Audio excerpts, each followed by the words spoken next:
सोहनलाल मिठाई वाला की मिठाई पूरे शहर में मशहूर थी और सोहनलाल की कंजूसी भी पूरे शहर में मशहूर थी। सेठ सोहनलाल मिठाई के बहुत बड़े व्यापारी थे। दूसरे शहरों से भी उनकी मिठाई के ऑर्डर आते थे। उनका करोड़ों का व्यापार फैला हुआ था। उनके घर में कोई औलाद भी नहीं थी। फिर भी सेठ जी पता नहीं क्यों हद से ज्यादा कंजूसी किया करते थे। जब कोई भिखारी उनसे भीख मांगता तो वो कहते, अरे भाया, अपने पैसे भीख में लुटाने के लिए थोड़ी ना कमाता हूँ मैं। तुझे भीख दूंगा तो मैं स्वयं ही भिखारी ना हो जाऊंगा। चल भाग यहाँ से। अरे सेठ जी, आप तो करोड़पति हो। 1000-2000 रुपए मुझे दे दोगे तो आपका क्या हो जाएगा? कोई कमी थोड़ी ना हो जाएगी। दे दो ना भगवान के नाम पे। अरे तू तो बड़ा ढीठ भिखारी है साईं। बिना पैसे लिए टलेगा नहीं। भगवान के नाम पर मांग रहा है, इसलिए दिए देता हूँ। ले पकड़।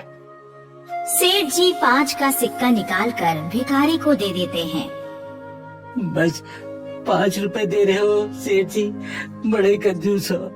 ये सारी दौलत छाती पर रख कर ले जाओगे क्या? अरे भाया, उपदेश मत दे। चल भाग यहाँ से। भिखारी भाग जाता है।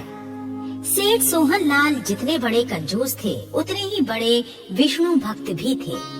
सुबह शाम विष्णु जी की पूजा पाठ करते थे और अपनी सेठानी को भी पूजा पाठ करने के लिए प्रेरित किया करते थे।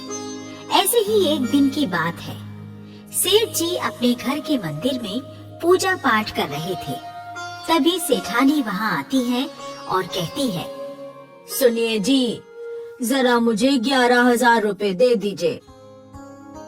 हैं? 11,000 रुपए?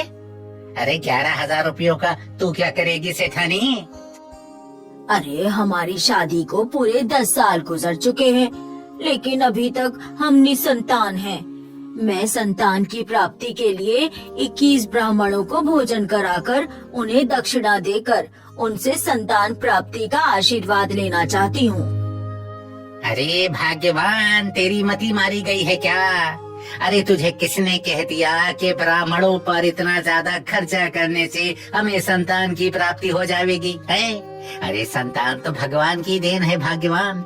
जब नारायण चाहेंगे तभी पैदा होगी।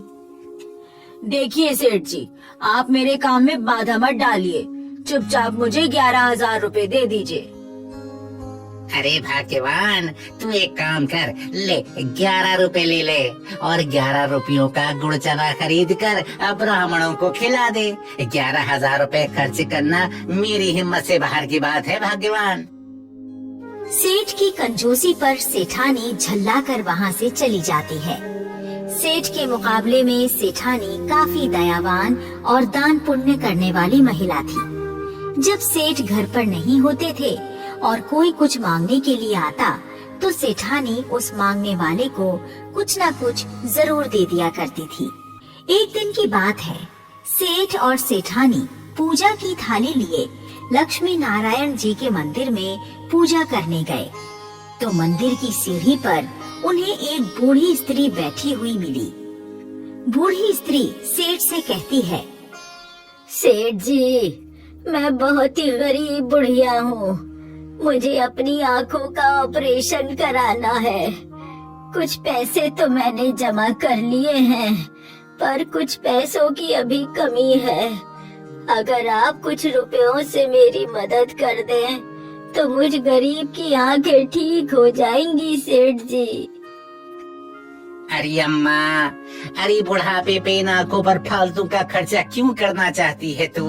अरे आँखों का ऑपरेशन मत करवा तू। कुछ ही दिनों की तू मेहमान है तू इस दुनिया में। अरे सेठ जी, तुम हमेशा फालतू की बातें मत किया करो।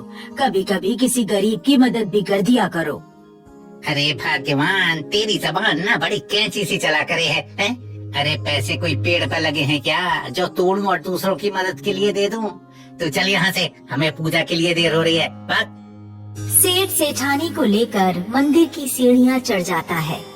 उधर बैकुंठ में विष्णु जी और माँ लक्ष्मी बैठी हुई धरती की ओर देखते हुए आपस में बातें करते हैं। प्रभु, आपका ये भक्त सोहन लाल वैसे तो आपका परम भक्त है, परंतु बड़ा ही कंजूस है। वो दूसरों को तो कोई महत्व ही नहीं देता, कभी किसी जरूरतमंद की मदद भी नहीं करता और ना ही कभी दान पुण्य करता है।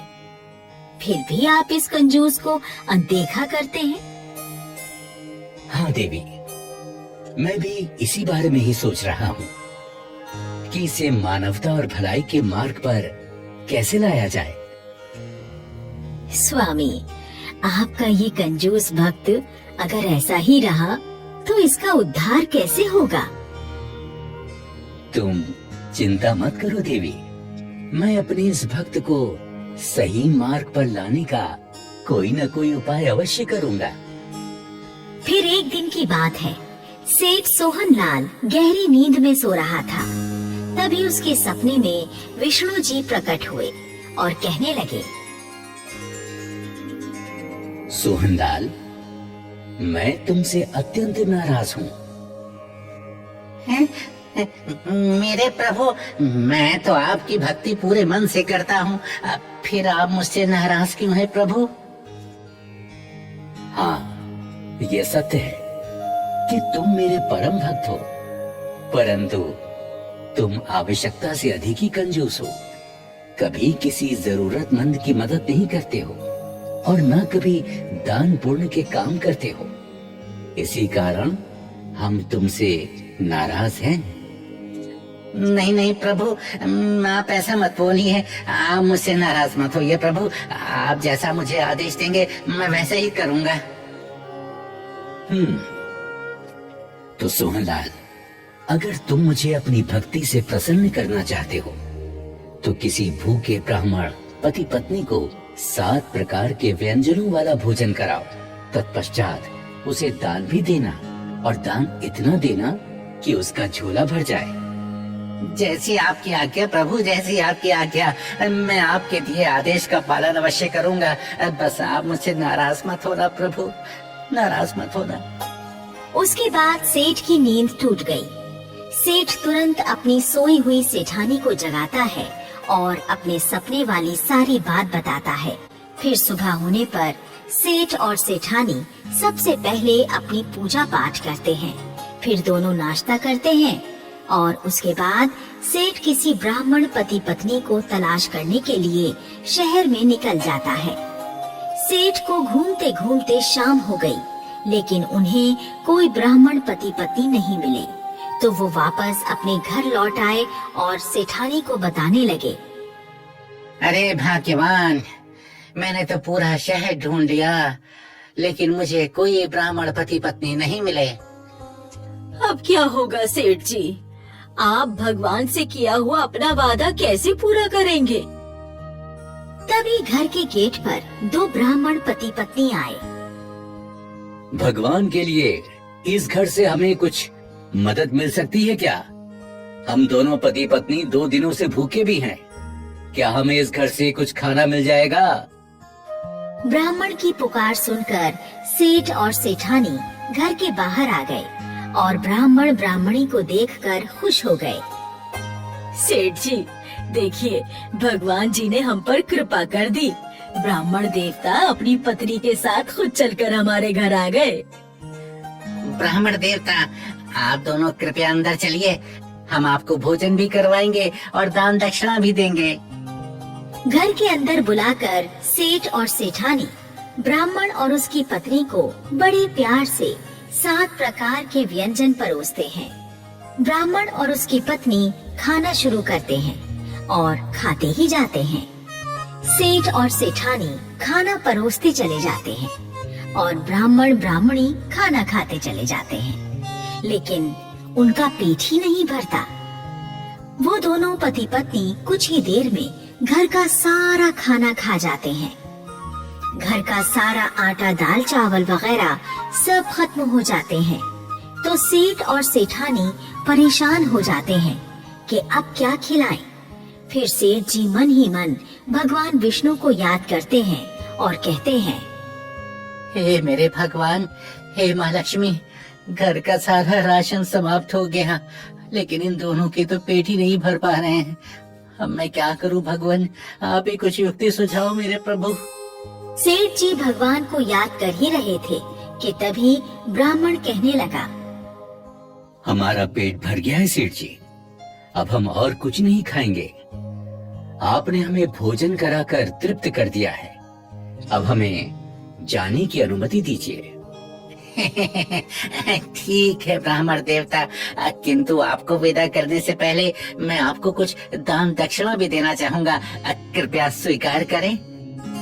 फिर सेठ और सेठानी अपनी तिजोरी खोलते हैं और ढेर सारे रुपए लेकर ब्राह्मण के झोले में डाल देते हैं, लेकिन उतने पैसों से ब्राह्मण का झोला नहीं भरता।